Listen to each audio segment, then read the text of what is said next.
हरे कृष्णा कृष्णा कृष्णा हरे हरे, हरे राम राम राम हरे हरे। आप सुन रहे हैं द साइंस ऑफ भक्ति और मैं हूं पंकजाक्ष माधव दास। नमस्कार भक्तों, पिछले 2 एपिसोड में हमने भक्ति के विज्ञान को समझने का प्रयास किया। पहले एपिसोड में हमने सीखा कि हम शरीर नहीं आत्मा हैं। सुख दुख का कारण है शरीर के साथ गलत पहचान, और इस गलत पहचान से मुक्ति का एकमात्र मार्ग है भक्ति।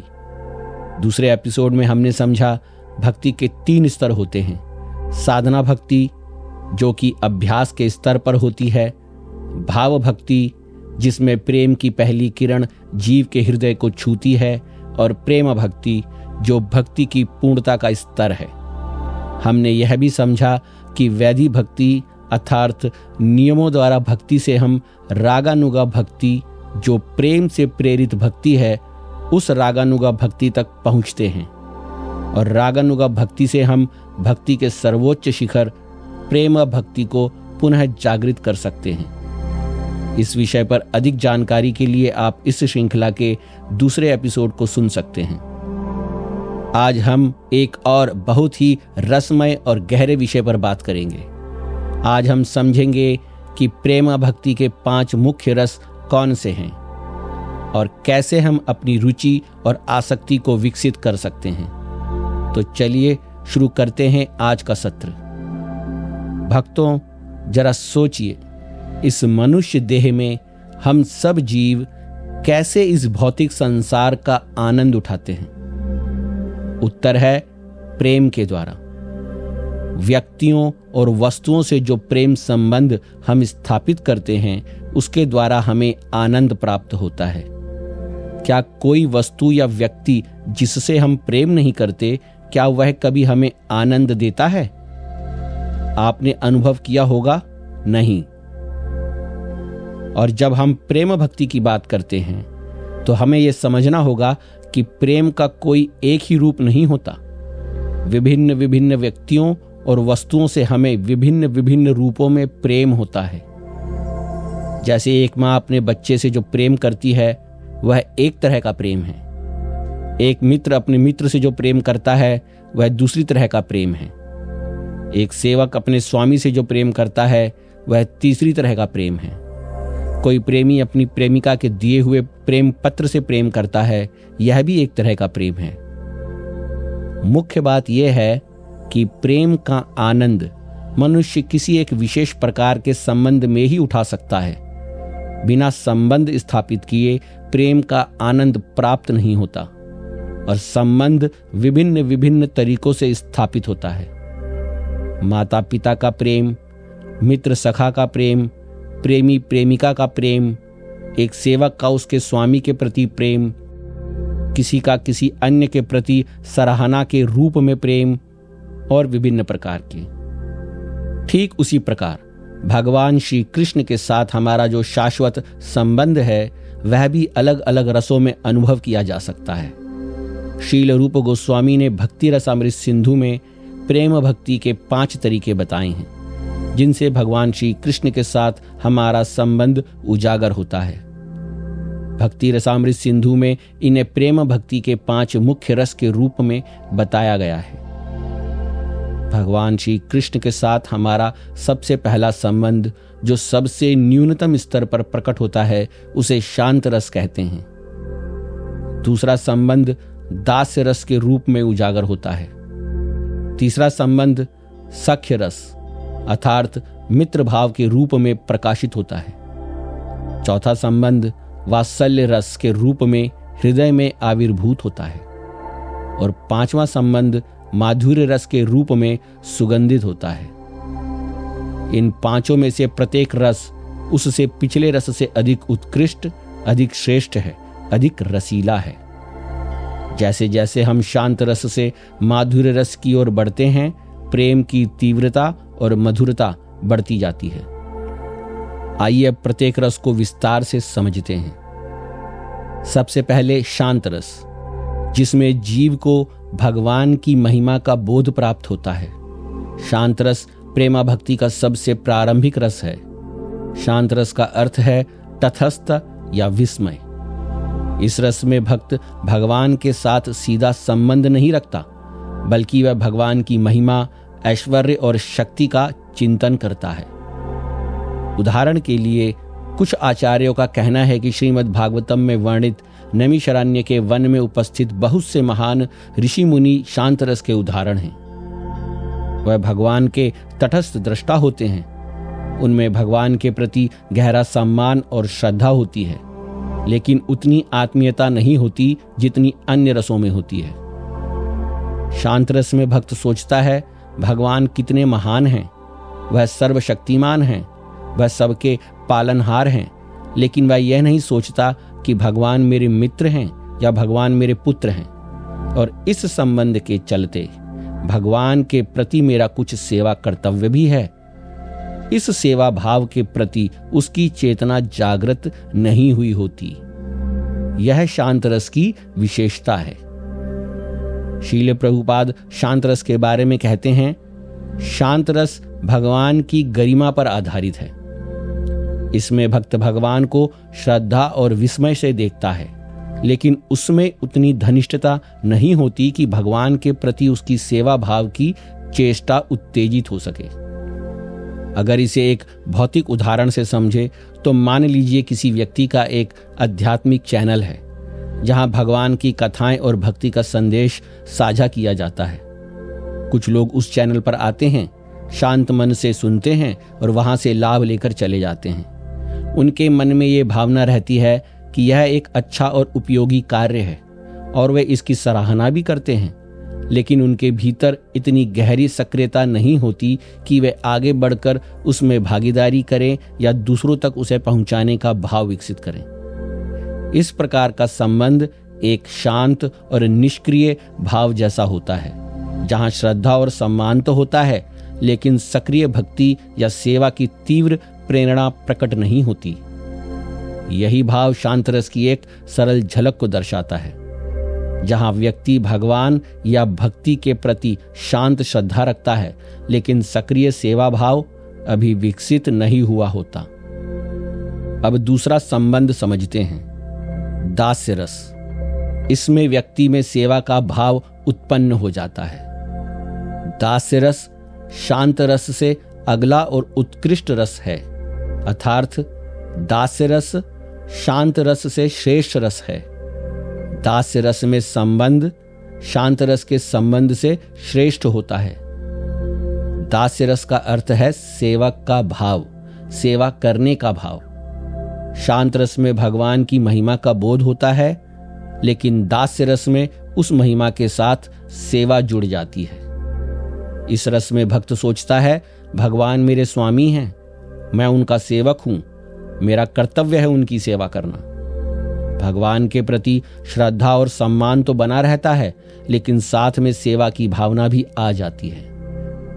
इसके उदाहरण हैं हनुमान जी, भगवान राम के साथ दास्य रस के संबंध में हैं। हनुमान जी का भगवान राम के प्रति पूर्ण समर्पण और सेवा का भाव है। अक्रूर जी भी भगवान कृष्ण के दास रस के भक्त हैं। अक्रूर जी में भी भगवान कृष्ण के प्रति पूर्ण समर्पण और सेवा का भाव है।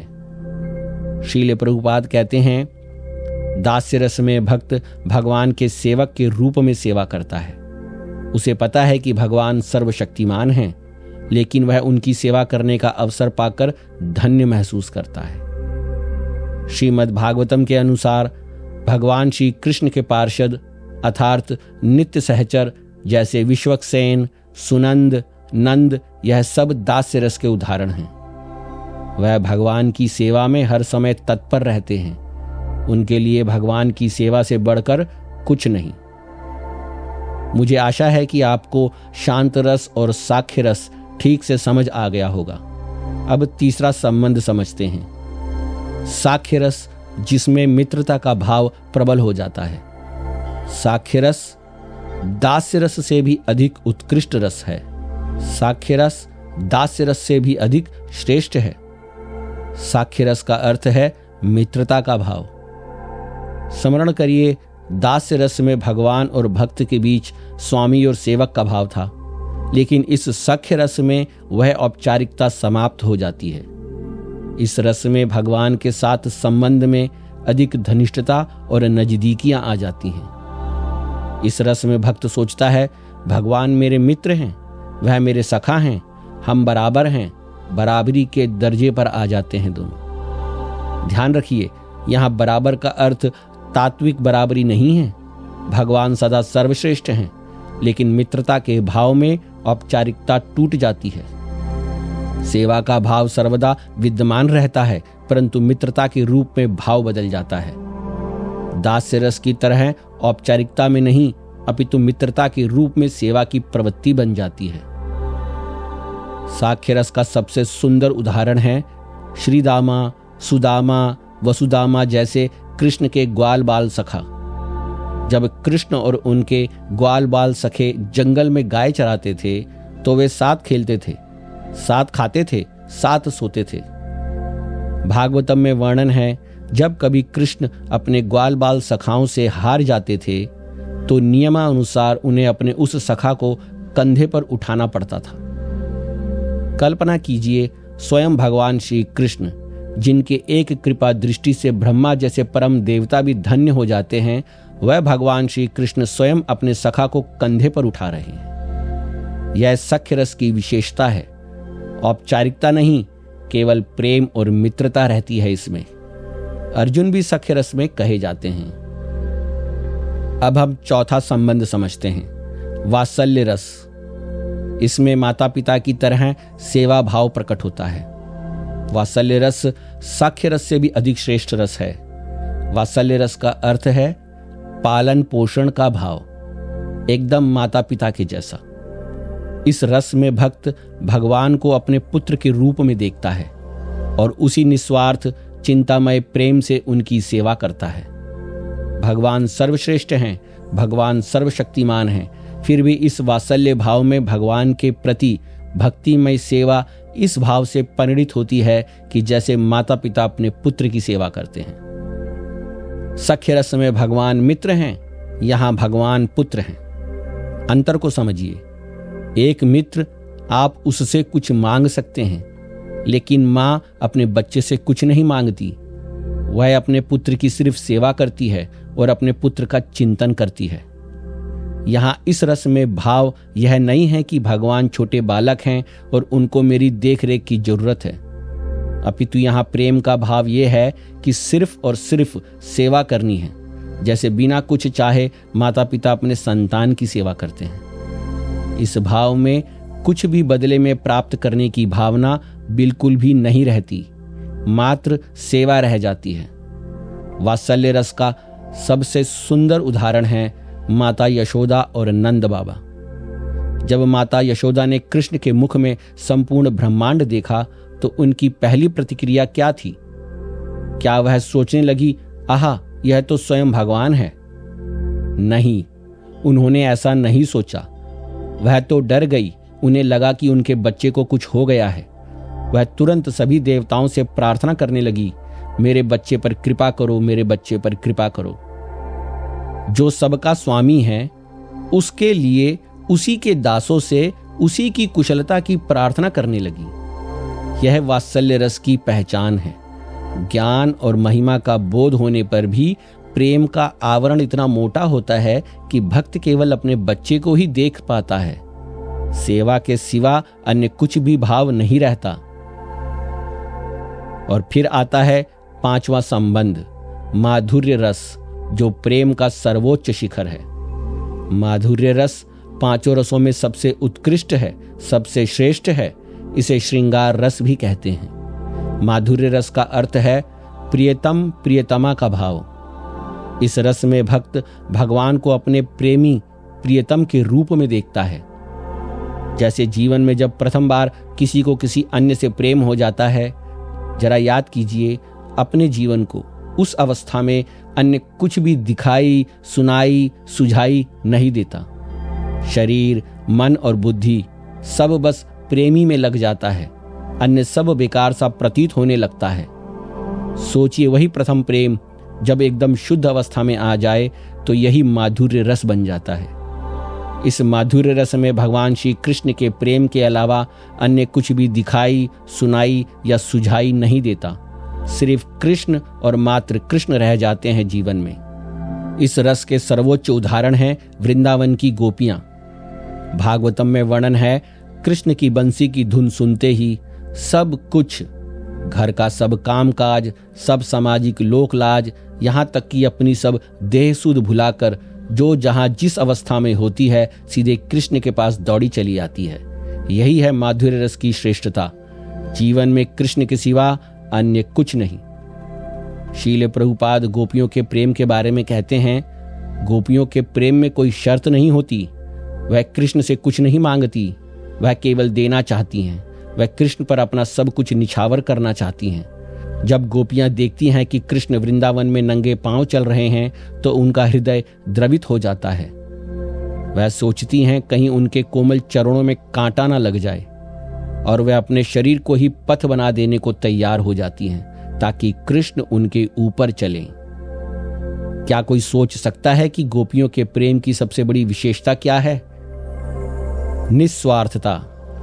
कोई भी स्वार्थ इच्छा नहीं है, किंचित मात्र भी अपने लिए कुछ नहीं, सब कुछ सिर्फ कृष्ण के लिए। यही विशेषता है गोपियों के प्रेम की। शास्त्र कहता है, आत्म इंद्रिये प्रीति वाच्छा तारे नाम काम, कृष्ण इंद्रिये प्रीति वाच्छा धरे प्रेम नाम। जब हम अपनी इंद्रियों का सुख चाहते हैं तो उसे काम वासना कहते हैं, लेकिन जब हम कृष्ण की इंद्रियों का सुख चाहते हैं बिना किसी स्वार्थ के तो उसी का नाम प्रेम है। और गोपियों का प्रेम इसी प्रेम का सर्वोच्च उदाहरण है। भक्तों, अब हम आते हैं दूसरे प्रश्न पर। इस शुद्ध प्रेम के प्रति हम कैसे अपनी रुचि और आसक्ति विकसित कर सकते हैं? शील रूप गोस्वामी और हमारे आचार्यों ने भक्ति में विकास यात्रा के 9 चरण बताए हैं। इन 9 स्तरों में होकर भक्ति का विकास होता है। पहले स्तर में गुरु, साधु और शास्त्र में श्रद्धा होनी चाहिए। दूसरे स्तर में जो भक्ति मार्ग के साधु हैं उनसे साधु संग होना चाहिए। तीसरे स्तर में साधुओं के संग में सीखी हुई भजन क्रिया का अभ्यास होना चाहिए। चौथे स्तर में भजन क्रिया की साधना करते करते स्वयं ही अनर्थ निवृत्ति होती है। पांचवें स्तर में जैसे जैसे अनर्थ निवृत्ति होती है वैसे वैसे भक्ति में निष्ठा आ जाती है। छठे स्तर में भक्ति में निष्ठा से भक्ति में रुचि अर्थात भक्ति में स्वाद आने लगता है। सातवें स्तर में भक्ति के प्रति आसक्ति हो जाती है। आठवें स्तर में भक्त में भाव के लक्षण प्राप्त होने लगते हैं और 9वें स्तर में भक्त में शुद्ध प्रेम प्रदर्शित होने लगता है। आइए हर स्तर को थोड़ा विस्तार से समझते हैं। भक्ति के प्रारंभ में हर व्यक्ति श्रद्धा से शुरू करता है। आरंभ में हम भगवान, भक्त और भक्ति के विषय में सुनते हैं, जिसके परिणाम स्वरूप हमें भगवान, भक्त और भक्ति पर विश्वास होने लगता है। व्यक्ति के मन में गुरु, साधु और शास्त्र के प्रति विश्वास जागता है कि यही जीवन का सही मार्ग है और यहीं से आध्यात्मिक जीवन की यात्रा शुरू होती है। श्रद्धा के बाद व्यक्ति भक्ति मार्ग पर चल रहे साधुओं और भक्तों के संग में आता है। साधु संग करता है, उनकी संगति से उसे भक्ति का वास्तविक वातावरण मिलता है और प्रेरणा बढ़ती है। साधु, गुरु और भक्तों का संग उसे अच्छा लगने लगता है। फिर साधु संग में हम भजन क्रिया आरंभ करते हैं। साधु संग से जो सीखा जाता है उसे व्यवहार में लाना शुरू किया जाता है, जैसे नाम जप, श्रवण, कीर्तन, सेवा आदि। यही भजन क्रिया है। लेकिन सबसे नाजुक चरण है अनर्थ निवृत्ति। इस चरण में बार बार गिरना, उठना, छूट जाना होता है। कभी हम संकल्प लेते हैं मैं प्रतिदिन 16 माला जप करूंगा और कुछ दिन बाद हम ढीले पड़ जाते हैं। हमारे अंदर की पुरानी आदतें हमें भक्ति करने से रोकती हैं। शील जय पताका स्वामी महाराज इस बारे में कहते हैं, यह अनर्थ निवृत्ति का चरण है। हम कमजोर पड़ जाते हैं, लेकिन कभी हार नहीं माननी चाहिए। एक दिन छूट गया तो कल फिर से शुरू करें। चलते रहो, अंततः तुम स्थिर हो जाओगे। और भजन क्रिया की साधना के नियमित अभ्यास से धीरे धीरे मन की गलत आदतें, काम, क्रोध, लोभ, मोह आदि कम होने लगती हैं, अंदर से शुद्धता आने लगती है। जब हम इस चरण को पार कर लेते हैं तब आता है निष्ठा, स्थिरता। हम भक्ति में धीरे धीरे स्थिर होने लगते हैं, हम भक्ति कर पाने में सक्षम होने लगते हैं, अर्थात हमारी भजन क्रिया सुचारू रूप से निरंतर होने लगती है। और फिर निष्ठा से आती है रुचि, हमें भक्ति में स्वाद आने लगता है। अब भजन करना बोझ नहीं लगता, बल्कि उसमें अलौकिक आनंद आने लगता है। मगर यहाँ एक प्रश्न उठता है कि रुचि को कैसे पहचानें? जब सुबह उठने का मन करता है, जब जप करते समय समय का पता नहीं चलता, जब मंदिर ना जा पाए तो मन उदास हो जाता है, यह रुचि है। फिर रुचि से आसक्ति उत्पन्न होती है। इस स्तर पर भक्त का मन भक्ति में गहराई से जुड़ जाता है। उसे भगवान का नाम, कथा और सेवा ही सबसे प्रिय लगने लगती है। आसक्ति में कुछ लेने की नहीं, बल्कि सेवा देने की भावना प्रबल हो जाती है। अब आप सेवा इसलिए नहीं करते कि नियम है, आप सेवा इसलिए करते हैं कि आपको सेवा करने में आनंद आता है।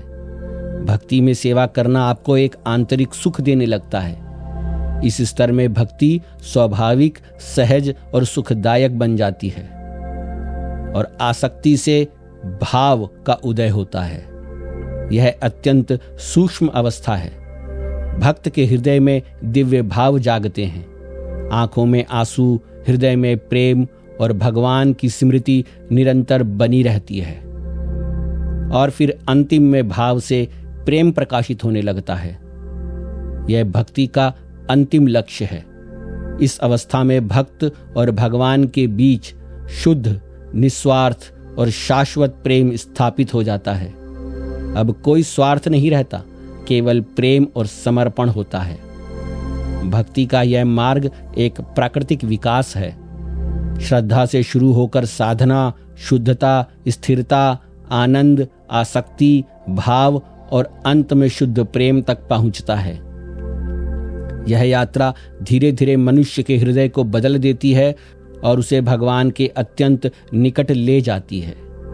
अगर व्यवहारिक रूप में सोचे तो मन में प्रश्न आएगा कि भक्ति में हम अपनी रुचि को कैसे विकसित करें। पहला सुझाव, नियमितता बनाए रखें। भले ही बहुत कम हो, लेकिन प्रतिदिन कुछ न कुछ भक्ति के कार्य करें। जैसे एक गांव का कुआं, अगर हर दिन एक बाल्टी पानी निकालोगे तो पानी आता रहेगा। एक दिन छोड़ दिया तो पानी सूखना शुरू हो जाता है। वैसे ही भक्ति साधना में नियमितता बहुत जरूरी है। दूसरा सुझाव, साधु संग में रहें। भक्ति में रुचि अपने आप नहीं आती, यह साधु संग से आती है। जहां भक्ति है, जहां कथा है, जहां संकीर्तन है, वहां समय निकालकर अवश्य जाइए। तीसरा सुझाव, प्रार्थना करें। शील प्रभुपाद कहते थे, कृष्ण से प्रार्थना करो कि हे कृष्ण, कृपया मुझे आपकी सेवा में रुचि दीजिए।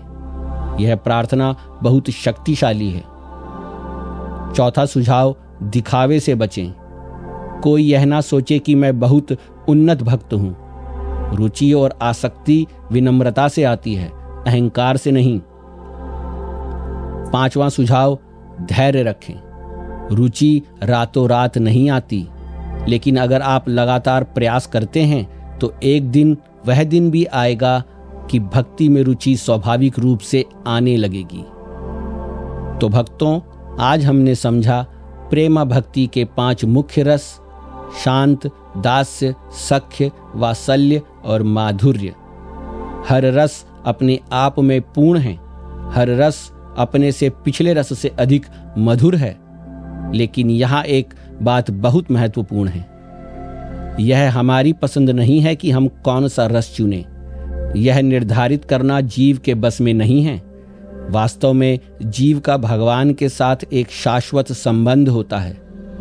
भगवान हमारे स्वामी हो सकते हैं, या मित्र हो सकते हैं, या पुत्र हो सकते हैं, या फिर प्रियतम हो सकते हैं। भगवान से वही संबंध हमारे रस का निर्धारण करता है।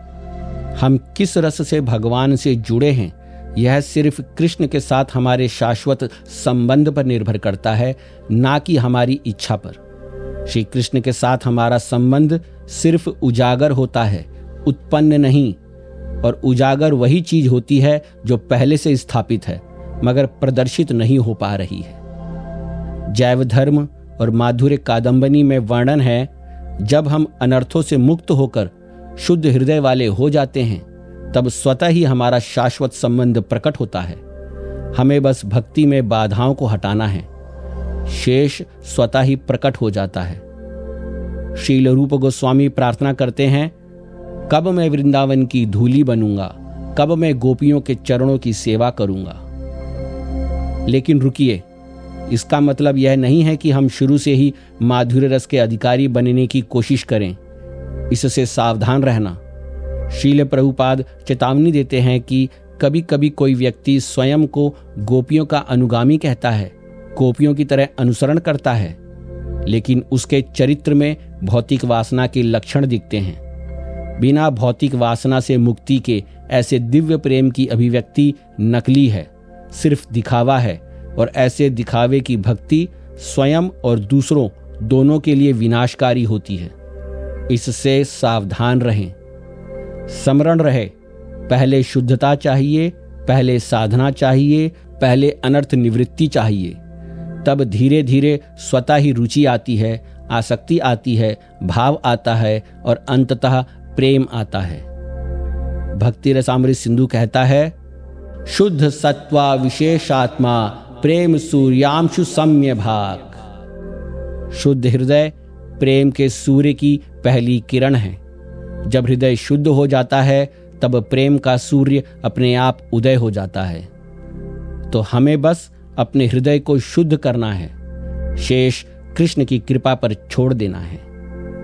तो आज के इस एपिसोड को सुनने के बाद एक प्रण करें, मैं नियमित रूप से साधना करूंगा, मैं साधु संग में रहूंगा, मैं प्रार्थना करूंगा कि हे श्री कृष्ण, कृपया मुझे भक्ति में रुचि और आसक्ति दीजिए, और मैं धैर्य रखूंगा क्योंकि भक्ति की यात्रा क्रमिक है लेकिन निश्चित है। बस इतना ही काफी है। हरे कृष्णा। अगले एपिसोड में हम समझेंगे प्रेमा भक्ति की विविध अभिव्यक्तियां, हास्य, अद्भुत, करुणा, वीर आदि 7 गौण रस क्या हैं। अगली बार फिर मिलेंगे एक और नए विषय के साथ। तब तक के लिए कृष्ण का नाम लीजिए और कृष्ण पर विश्वास कीजिए। हरे कृष्णा कृष्णा कृष्णा हरे हरे, हरे रामा राम राम हरे हरे।